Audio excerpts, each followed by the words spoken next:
নমস্কার। কে যেন বলেছিল মমতা বন্দ্যোপাধ্যায় যাতে রাস্তায় বেরোতে না পারেন তার ব্যবস্থা করবেন। 1 ঘন্টার মধ্যে মমতা ব্যানার্জি এখানে থাকবেন, 14 গোষ্ঠীর ক্ষমতা থাকলে আটকে নেই।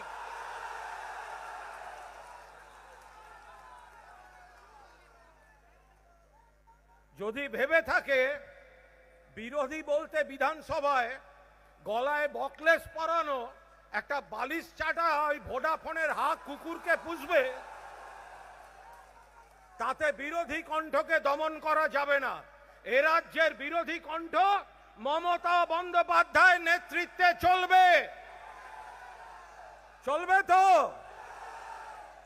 মাননীয় সর্বভারতীয় সাধারণ সম্পাদক অভিষেক বন্দ্যোপাধ্যায়, এখানে সিনিয়ররা রয়েছেন, শোভনদা, অশোকদা, বিমানদা, সৌগতদা, কল্যাণদা, আমাদের আরেকজন স্টার পুরো কোর্টে পুরো কাঁপিয়ে রেখে দিয়েছে।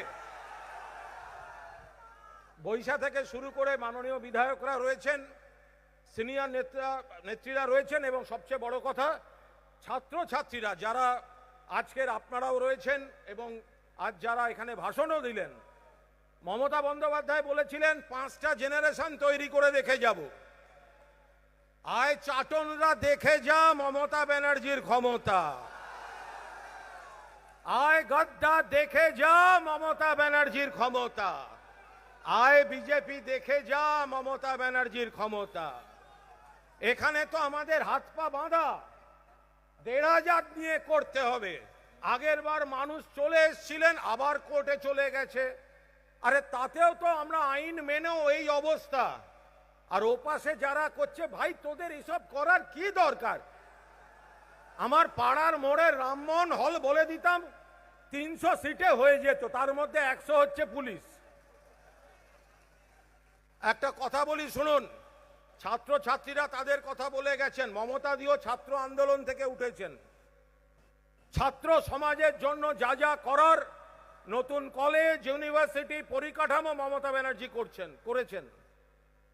কিন্তু আজকে শুধু ছাত্রদের নিয়ে থাকলে হবে না, আপনাকে ভাবতে হবে কন্যাশ্রী থেকে সবুজ সাথী, আপনার পরিবারের যে 100টার মতো সামাজিক সুরক্ষা, এগুলো কিন্তু একজন ছাত্র বা ছাত্রীর জীবনকে সাহায্য করছে।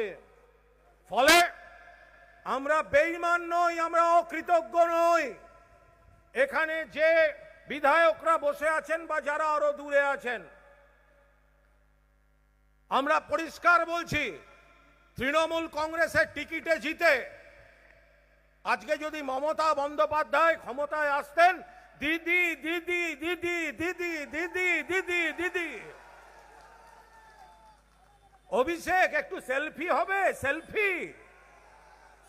আমি অভিষেক এখানে রয়েছেন, আমি অনুরোধ করব, যে কটা গদ্দার ওই ধোপার বাড়ি গেছে, যে কটা দিল্লিতে 20খানা, আর এখানে যারা গেছে তাদের মধ্যে সকলকে খারাপ আমি বলবো না, কয়েকটা চোর জোচ্চোর নিজেদের সম্পত্তি আড়াল করতে গেছে, আর কয়েকজনকে পুলিশ চাপ দিয়ে, আমি পুলিশকে অনুরোধ করব, হচ্ছেটা কি?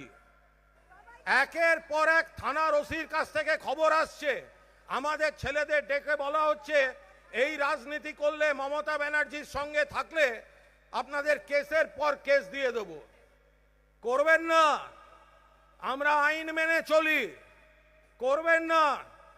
ডায়েরি আমাদেরও আছে, নাম ঠিকানা আমাদেরও লেখা থাকছে। 31 সালে এই মমতা ব্যানার্জির নেতৃত্বে আবার সরকার গড়ে যারা আজকে জুলুম করছে তাদের বিচার হবে। বিজেপি ভয় পাচ্ছে, বিজেপি ভয় পাচ্ছে কারণ ওরা জানে ইলেকশন কমিশনকে ব্যবহার করে ওরা গাদ্দারদের প্রোটেকশন দেওয়ার ব্যবস্থা করছে। আর ওই বালিশ চাটা কুত্তা, একটা বালিশ চাটা মাল, চাটন ঋত, ওই ভিডিওটা দেখেছেন? বালিশ চাটছে রাস্কেলটা। আপনাদের সকলের কাছে অনুরোধ করছি, আজকে ওটাকে আবার ভাইরাল করুন। হবে তো, হবে তো, হবে তো। ওই বালিশ চাটা কুকুরের পাশে যারা থাকে তাদের গায়ে মানুষের রক্ত থাকতে পারে না। ফলে বিজেপি বুঝে গেছে যে কেন্দ্রের সরকার রাজ্য সরকার দিয়ে ভয় দেখিয়ে পুলিশকে ব্যবহার করে কালকে অভিষেকের অফিস ভাঙতে গেছিল, রুখে দাঁড়িয়েছে। সহকর্মীরা আমাদের ছেলে মেয়েরা ছিলেন। আমাদের একটাই বক্তব্য, ছাত্ররা ছাত্রর কাজ করবে, প্রিয়াঙ্কা তার বাহিনী নিয়ে ছাত্রর কাজ করবে, কিন্তু তৃণমূল কংগ্রেস, মাদার, যুব, আরো যত শাখা আছে আমাদের এক থাকতে হবে। 5টা আঙুল ছোট বড় মুঠি হলে কিন্তু বিজেপি সামলাতে পারবে না। তাই অভিষেককে অনুরোধ, যে যারা একেবারে পুলিশের চাপে চলে গেছে, বাধ্য হয়েছে, সেগুলোকে আপনাদের সিদ্ধান্ত, কিন্তু যে গদ্দার বেঈমানগুলো দলের খেয়ে পড়ে দিল্লিতে বেঈমানি করছে, বাংলায় বেঈমানি করছে, দুদিন বাদে এগুলো যখন পায়ে এসে পড়বে এগুলোকে ঢুকতে দেবেন না, ঘাড় ধাক্কা দিয়ে তাড়ানো হবে। আপনারা একমত? সবাই হাত তুলে একমত? সবাই হাত তুলে একমত? দলের শীর্ষ নেতা এখানে আছেন, নেত্রীও শুনবেন। যারা যারা পুলিশের চাপে গেছে, যাদের ব্ল্যাকমেল করে নিয়ে গেছে, তাদের দল সিদ্ধান্ত নেবে, কিন্তু যারা নিজেদের চুরি ডাকাতি বাঁচাতে নিজেরা গিয়ে ওখানে এই বিশ্বাসঘাতকতা করেছেন, তৃণমূলে যদি আর একবার দেখা যায় আমরা দাঁড়িয়ে ঘাড় ধাক্কা দিয়ে রাস্কেলগুলোকে তাড়াবো। বিজেপি এখন চেষ্টা করছে ওদের প্রোটেকশন দেওয়ার, চক্রান্ত হচ্ছে। কি চক্রান্ত আমরা পরে জানাবো, কিন্তু এইটুকু জেনে রাখুন, যেখানে মমতা ব্যানার্জি, অভিষেক ব্যানার্জি, সেটাই তৃণমূল কংগ্রেস। যেখানে মমতা ব্যানার্জি সেটাই তৃণমূল। মমতা ব্যানার্জি জিন্দাবাদ, তৃণমূল কংগ্রেস জিন্দাবাদ। মমতা ব্যানার্জির নেতৃত্বে তৃণমূল কংগ্রেস লড়ছে, লড়বে। আয় গদ্দার দেখে যা, আয় বালিশ চাটন দেখে যা, আয় গদ্দার দেখে যা, আয় গদ্দার দেখে যা, আয় বিজেপি দেখে যা। এই স্পিরিটটা নিয়ে আমাদের এগিয়ে যেতে হবে। বাকি বক্তারা আছেন রাজপথে, মাথার উপর মমতা বন্দ্যোপাধ্যায়, নেতৃত্ব দিচ্ছেন সেনাপতি অভিষেক বন্দ্যোপাধ্যায়, কোর্টে ওদের পাগল করে ছেড়েছেন কল্যাণ বন্দ্যোপাধ্যায়। যারা 4 তারিখ থেকে পরাজয় তথাকথিত ইলেকশন কমিশনকে দিয়ে, তারপর থেকে যারা মাটি কামড়ে বুথে বুথে সমস্ত হামলা, সমস্ত মিথ্যা অভিযোগ সত্ত্বেও মাটি কামড়ে তৃণমূলের হয়ে, মমতাদির হয়ে আওড়েছেন, তাদের প্রত্যেককে জানাচ্ছি সশ্রদ্ধ প্রণাম। এই লড়াই বৃথা যাবে না, ধৈর্য রাখুন। সম্মান আপনাদের আছে, সম্মান আমাদের আছে। গদ্দারদের বাংলার মাটিতে কোনো সম্মান নেই। আর বিজেপি গদ্দারদের খাড়া করে তাদের দখলদারি চলবে না। এর পরের লোকসভা নির্বাচনে ক্ষমতায় আসবে বিজেপি বিরোধী ইন্ডিয়া শক্তি, যার নিয়ন্ত্রণ থাকবে পশ্চিমবঙ্গের নেত্রী মমতা বন্দ্যোপাধ্যায়ের হাতে।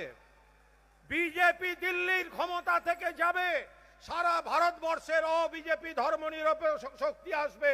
তারপর দেখব এখানে যারা দিল্লির ক্ষমতা নিয়ে আপনাদের বাড়ি বাড়ি মা বোনেদের ওপর অত্যাচার করছে, মিথ্যা মামলা দিয়ে আপনাদেরকে হয়রানি করছে, লোভ দেখিয়ে টেনে নিয়ে আসছে, আর এই গলায় বকলস পরিয়ে বালিশ চাটা কুত্তার মতো কয়েকটাকে তৈরি করেছে, এরা কোথায় থাকে দেখবো। তারপর ভালো থাকবেন।